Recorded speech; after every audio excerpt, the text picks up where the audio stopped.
নমস্কার বন্ধুগণ, কেমন আছেন সবাই? আশা করি সবাই ভালোই আছেন। মন্ডল ব্লগস চ্যানেলে আপনাদের সবাইকে স্বাগত জানিয়ে আজকে আপনাদেরকে আমি ডিম টোস্ট রেসিপি করে দেখাবো।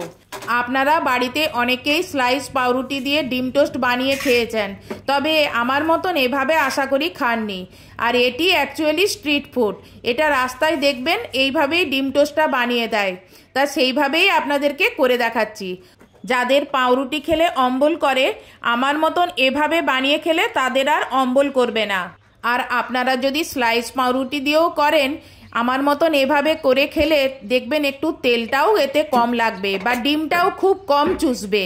অল্প ডিমেই কিন্তু এটা হয়ে যাবে। প্রথমে এই কোয়াটার ব্রেডটা নিয়ে লম্বায় 4টে টুকরো করলাম পাতলা পাতলা করে। আপনারা অন্যদিকেও টুকরো করতে পারেন, তাহলে সাইজে একটু ছোট হবে আর অনেকগুলো টুকরোও হবে। আর এই লম্বাই করলে 4টে টুকরোই যথেষ্ট। আর এখানে আমি ডিমের সঙ্গে দেব পেঁয়াজ, কাঁচা লঙ্কা আর ধনেপাতা। সেই সব জিনিসগুলো কুচিয়ে নিয়ে প্রথমে একটা বাটিতে ডিম ফাটাবো। ডিমটা ফাটিয়ে নিয়ে তার মধ্যে দেব অল্প একটু পেঁয়াজ, অল্প একটু ধনেপাতা আর অল্প একটু কাঁচা লঙ্কা, আর সাথে একটু লবণ দিয়ে ডিমটা ফেটিয়ে নেব। আমরা যখন ছেলের কাছে দেখা করতে যাই, তখন মাঝে একবার শক্তিগড়ে গাড়ি দাঁড় করিয়ে এই ডিম টোস্টটা খাই। খেতে খুবই ভালো লাগে। সেই রেসিপিটা আপনাদের সঙ্গে আমি শেয়ার করছি। ঠিক তাদের মতন করে করছি না, আমি আমার মতন করে করছি। এইভাবে করে খেলে শরীর খারাপ করবে না। প্রথমে গ্যাসে একটি তাওয়া বসিয়ে পাউরুটিগুলো দিয়ে এপিট ওপিট করে হালকা ব্রাউন করে সেঁকে আর পাউরুটিগুলো তুলে রেখে দেব। এবার তাওয়াটা মুছে নিয়ে তাতে 2 চামচের মতন রিফাইন্ড অয়েল দিলাম। তেলটা গরম হলে তাওয়াতে বুলিয়ে নিয়ে ফেটানো ডিমটা আরেকবার ফেটিয়ে নিয়ে তাওয়াতে দিয়ে দেব। দিয়ে এটা বড় করে মিলে নেব। মিলে নিয়ে ডিমটা কাঁচা থাকতে থাকতেই এখানে 2 পিস পাউরুটি দিয়ে দেব। তারপরে এটা খুন্তি দিয়ে এটা উল্টে নেব। দিয়ে দ্বিতীয় পিঠটাও আবার ভালো করে একটু সেঁকে নেব। সেঁকে নিয়ে তারপরে এটা নামিয়ে নেব।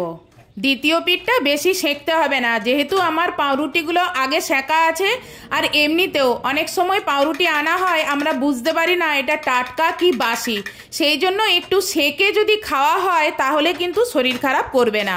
আর যে 2 পিস পাউরুটি আছে, সেই জন্য আবার ফ্রাই প্যানে তেল দিয়ে তেলটা গরম হলে তাওয়াতে চারপাশে বুলিয়ে ডিমটা ফেটিয়ে আর ওর মধ্যে দিয়ে দিলাম। আর ডিমটা কাঁচা থাকতে থাকতেই পাউরুটিগুলো তার উপরে দিয়ে দিলাম। দিয়ে এটা উল্টে নিলাম। এবার দ্বিতীয় পিঠটা ভেজে নিয়ে নামিয়ে নেব। হালকা গরম থাকতে থাকতে এটা লম্বায় আর আড়ে ছোট ছোট করে পিস করে নেব, যাতে সহজেই মুখে ঢুকে যেতে পারে কাঁটা চামচের সাহায্যে। সেইভাবে পিসগুলো করে নিয়ে এবার প্লেটে তুলে নিয়ে ওপর থেকে গোলমরিচ আর লবণ ছড়িয়ে নিয়ে পরিবেশন করুন ডিম টোস্ট। এইভাবেই আমাদেরকে পরিবেশন করে শক্তিগড়ে। আমাদের খেয়ে খুবই ভালো লেগেছে, তাই জন্য রেসিপিটা আপনাদের সঙ্গে শেয়ার করলাম। ভিডিওটা যদি আপনার ভালো লেগে থাকে তাহলে ভিডিওতে লাইক, কমেন্টস এবং শেয়ার করবেন। আর চ্যানেলে যদি নতুন হন তাহলে চ্যানেলটি সাবস্ক্রাইব করবেন। আর ফেসবুক থেকে যদি দেখে থাকেন তাহলে ফেসবুকটি ফলো করবেন। আজকের মতন এখানেই ভিডিওটা শেষ করছি। নেক্সট ভিডিওতে আপনাদের সঙ্গে আবার দেখা হবে। বাই।